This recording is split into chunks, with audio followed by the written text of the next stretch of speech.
friends, welcome to week 8 of our Spooky Sampler Sew Along. If you are still sewing along with me, I think you're totally awesome. For those of you who are seeing this later or catching up, this pattern is always available. It's from Stacy E. Shu and it's called Spooky Sampler. And I love it. We went ahead and made it this time with our Ghouls and Goodies fabric line. And it's been just super duper fun. Well, this is the last week, so we're going to talk assembly. Assembly on this one isn't too tricky. The sashings are all in there. You cut them all. You just need to refer to the sizes that she specifies to make sure you know which sashing to put where. But it was pretty explanatory. All the information's there.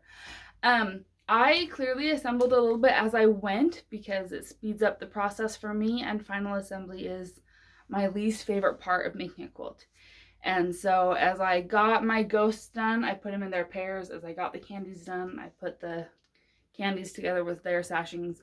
And so when it came down to it, because the candies were our last piece, all I had to do was attach them to the inner sashings and add the borders. And that really speeds up the process and takes some of that hours of bulk sewing huge pieces out of the equation.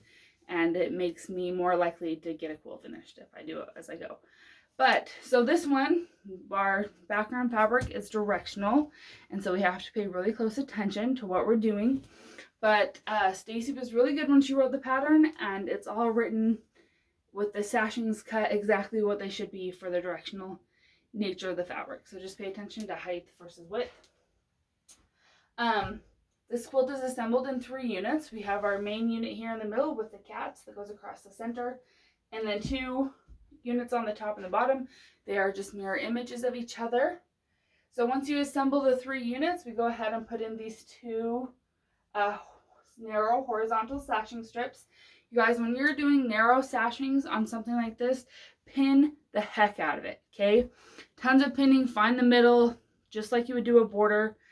Find the middle, find the ends, and pin throughout. I am a floater. I don't love to pin. When I'm doing sashings and borders, I pin a ton because your accuracy is going to improve. And when you're sewing a narrow strip like that, the chance is your machine, because of how the mechanics of machines work, is going to end up stretching that piece out a little bit, and you don't want to do that. So pin, okay? Don't skip that step. So then we have our 3 units together. The next step is this vertical border, you guys. Our white border right here. These were cut specifically. In fact, they would have been the very first thing you cut because they had to cut length of fabric to get the directionality of the spiders right. So those are just your first 2 pieces. Same thing, you guys. Find the middle.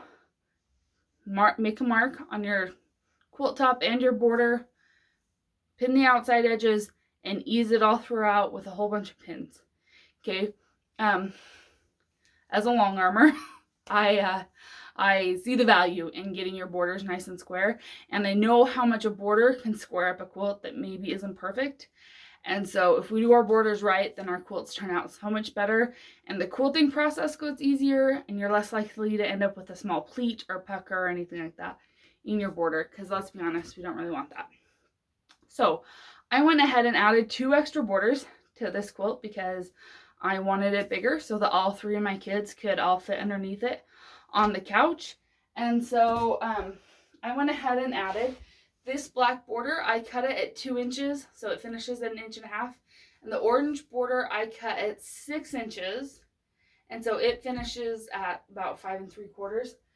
This so to do this, I needed 1.25 yards for the outside border, and I think I got 1/2 yard of the black to do this inner border.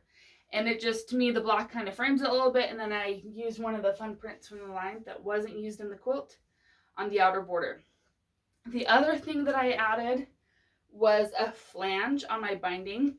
If you don't know what a flange is, Jen and I have done a couple YouTube videos about it, but I got this narrow black flange on the binding, and what it does is it just adds a visual break between the orange border and the orange binding. Because they're 2 different oranges, I didn't want them to butt up right next to each other, so I've just got that little black visual break. I went ahead, you guys, this is from a different line of fabric, but it's got glow-in-the-dark skulls on it and Halloween things, and my kids picked it out for the back. I quilted it with spider webs because I feel like every quilt should be, I don't know, I love spider webs on Halloween quilts. They're just so fun. And I went ahead and used a wool batting, and so that makes my spider webs kind of puffy, which is just fun. The wool is nice and warm and breathable, and it's all natural, so it's not a polyester or anything. So we have our cotton top and our cotton back and the wool batting. And this, guys, this was such a fun project. It turned out so fun. This was my first time trying to host a sew along, so thank you for joining me on it. We will probably do some more in the future, so stay tuned.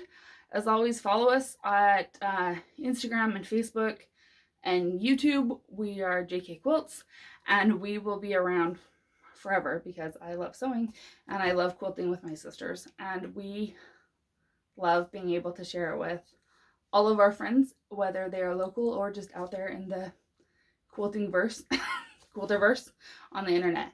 So have a good time, guys. Happy Halloween. My kids are super excited about this, and I'm excited because I love Halloween too. This was such a fun project. And thanks for joining me, and I will see y'all later. Bye-bye.